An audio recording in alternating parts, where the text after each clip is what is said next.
Sabit bin Qais, juru bicara Rasulullah. Hasan adalah penyair Rasulullah dan penyair Islam, dan Sabit adalah juru bicara Rasulullah dan juru bicara Islam. Kalimat dan kata-kata yang keluar dari mulutnya kuat, padat, keras, tegas, dan mempesona. Ini beda orang. Samanya sabitnya aja. Pada tahun datangnya utusan-utusan dari berbagai berbagai penjuru semenanjung Arabia, datanglah ke Madinah utusan dari Bani Tanim yang mengatakan kepada Rasulullah, kami datang akan berbangga diri kepada Anda, maka izinkanlah kepada penyair dan juru bicara kami menyampaikan ini. Maka Rasulullah pun tersenyum dan berkata, telah kuizinkan bagi juru bicara kalian, silahkan. Juru bicara mereka yang bernama Utarid bin Hajib berdiri dan mulai membanggakan kelebihan kaumnya. Setelah membanggakan kelebihan kaumnya itu selesai, dia sudah selesai, maka Nabi pun berkata, iya, mereka tuh pengen memperlihatkan kepada Nabi. Tamim ya. Kaum Tamim itu adalah orang-orang yang hebat, maka mereka ingin membanggakannya. Berdirilah dan jawablah kepada kepada Sabit bin Qais, kata Nabi. Sabit pun bangkit dan menjawab, alhamdulillah, segala puji bagi Allah. Langit dan bumi adalah ciptaannya dan titahnya telah berlaku padanya. Ilmunya meliputi kerajaannya, tidak satu pun yang ada kecuali dengan karunia-Nya. Kemudian dengan kodratnya juga dijadikannya kita golongan dan bangsa-bangsa. Ada nggak Mbak membangga-banggakan? Pak Isni membanggakan? Nggak ada kan? Dan ia telah memilih dari makhluknya yang terbaik seorang Rasul, berketurunan, berwibawa dan jujur, kata tuturnya. Dibekalinya Al-Quran dan dibebaninya amanat, membimbing ke jalan persatuan umat, dan dialah pilihan Allah dari yang ada di alam semesta. Kemudian ia menyeru manusia agar beriman kepadanya, maka berimanlah orang-orang muhajirin dari kaum dan karib kerabatnya, yakni orang yang termulia keturunannya dan yang paling baik amal perbuatannya. Dan setelah itu kami orang Ansor adalah yang pertama pula memperkenankan seruannya. Kami adalah pembela agama Allah dan penyokong Rasulnya. Itu ucapan Sabit bin Qais. Tidak ada membanggakan dirinya sendiri atau kaumnya, tidak ada. Tapi dia hanya ingin menyampaikan bahwa Rasulullah itu memang utusan, menyerukan kepada manusia. Sabit telah menyaksikan perang Uhud bersama Rasulullah dan peperangan penting. Juru bicara itu kan biasanya itu kan berfungsi agar ketika ada utusan-utusan, orang yang juru bicara itu bisa menyampaikan sesuai dengan yang sebenarnya disampaikan oleh Rasulullah. Yang biasanya orang-orang juru bicara itu adalah orang-orang yang terpilih. Kayak kamu misalnya, kamu nanti jadi juru bicara di kementerian apa, berarti kamu itu orang terpilih karena tutur katamu bagus, tidak mudah membuat orang lain itu tersinggung, utusan tersinggung, kayak gitu. Nah, cara ngomongnya tertata, dan itu adalah orang-orang penting juru bicara. Kayak di Israel Palestina ya, ada Abu Ubaidah itu ada juru bicara, dia itu tutur katanya bagus dan bisa membangkitkan semangat, kayak gitu. Itu fungsinya. Bagi Islam juru bicara itu penting. Untuk apa? Supaya apa yang disampaikan itu memang membuat orang lain itu merasa senang, merasa tidak. Ini penting juru bicara itu. Kayak kamu nih, kamu ingin ngomong sama Bu Sri, misalnya ada Nara, ada Mufli, ada Jihan. Kira-kira siapa yang kamu suruh ngomong dari 3 orang tadi? Jihan cerewet, tapi kalau dilihat tutur katanya yang bagus yang mana di antara 3 tadi? Berarti juru bicara itu adalah orang-orang yang bisa mengemukakan pendapatnya kan?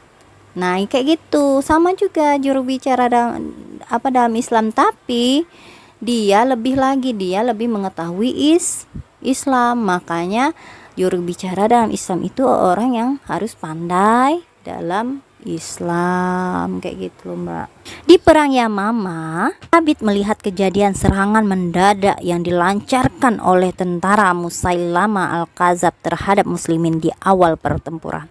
Maka berserulah ia dengan suara yang keras dengan memberi peringatan, "Demi Allah, bukan begini caranya kami berperang bersama Rasulullah."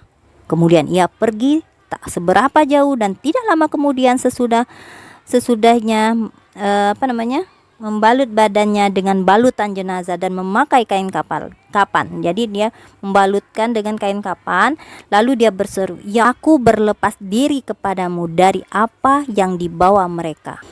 Kapan sendiri itu maksudnya itu cuman balutin aja, nggak balutnya kain kapan itu, ndak. Untuk apa? Untuk mengingatkan dirinya. Dia berkata seperti ini, "Ya Allah, sesungguhnya aku berlepas diri kepadamu dari apa yang dibawa mereka, yaitu tentara Musailamah, dan aku mohon ampun kepadamu dari apa yang diperbuat oleh kaum muslimin." Maksudnya itu diperbuat oleh mereka, ya. Mereka itu maksudnya kaum muslimin yang semangatnya mulai kendor dalam peperangan tersebut. Maka segeralah bergabung kepadanya Salim, bekas hamba sahaya Rasulullah. Salim itu ya kemarin ya, Salim Maula. Nah, sedang ia adalah pembawa bendera muhajirin. Keduanya menggali lubang yang dalam untuk mereka berdua. Mereka masuk dengan berdiri di dalamnya. Lalu mereka timbunkan pasir ke badan mereka sampai menutupi setengah badannya.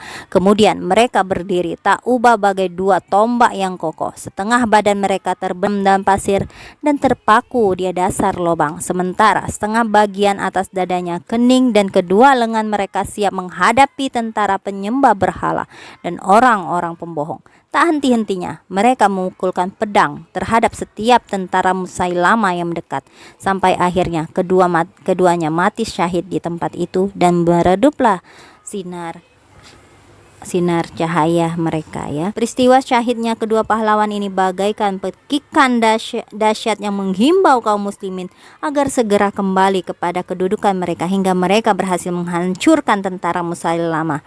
Mereka tersungkur dan menutupi tanah bekas mereka berpijak, dan Thabit bin Qais yang mencapai kedudukan puncak sebagai jubir dan sebagai pahlawan perang juga memiliki jiwa yang selalu ingin kembali menghadap Allah Maha Pencipta dengan hati yang khusyuk. Ini maksudnya kayak gini loh Mbak, mereka itu berbuat seperti itu ya, sudah menyiapkan membalutkan badannya dengan kain kapan ya. Kemudian mereka tuh berteriak itu untuk menyemangati siapa? Tentara kaum muslimin itu yang sudah mulai tidak bersemangat, yang sudah mulai pergi dari perang kayak gitu loh. Kenapa mereka menggali lubang lalu menimbunkan pasir? Itu adalah salah satu untuk sebagai protes dalam kepada kaum muslimin, kok pergi kayak gitu loh, pergi. Jadi mereka berdua itu berani menghadapi tentara Musailamah berdua saja. Nah, setelah mereka itu meninggal di situ kan baru kaum muslimin itu kembali nih dibilangin. Setelah menghimbau nih, peristiwa syahid kedua pahlawan ini bagaikan pekikan dahsyat yang menghimbau kaum muslimin agar segera kembali kepada, menghimbau itu mengajak kepada kedudukan mereka. Jadi disuruh kembali tuh, tapi mereka itu banyaklah tidak mau karena semangat mereka sudah menurun, makanya mereka berbuat seperti itu. Dan setelah kematian mereka sebagai pelajaran, akhirnya yang sudah semangat tadi mulai bangkit lagi semangatnya, yang sudah pergi bangkit kembali lagi kayak gitu. Ia pula salah seorang muslimin yang paling takut dan pemalu kepada Allah. Sewaktu turun ayat Al-Luqman ayat 18, innallaha la yuhibbu kulla muhtalin fakhur. Artinya sesungguhnya Allah tidak suka pada setiap orang yang congkak dan sombong. Jadi ayat ini tentang mengajak kita untuk tidak berlaku sombong. Congkak tuh sama aja sombong. Sabit menutup pintu rumahnya dan duduk menangis setelah dia mendengar ayat ini ya. Lama dia terperanjat, itu apa ya? Termenung ya kali ya. Lama dia termenung hingga sampai beritanya kepada Rasulullah yang segera memanggilnya dan menanyainya. Maka Sabit berkata, "Ya Rasulullah, aku senang kepada pakaian yang indah dan kasut itu sepatu ya, dan sepatu yang bagus. Sungguh aku takut dengan ini akan menjadi orang yang congkak dan sombong." Bicaranya itu lalu dijawab oleh Rasulullah sambil tertawa senang, "Engkau tidak termasuk dalam golongan mereka itu, bahkan engkau hidup dalam kebaikan."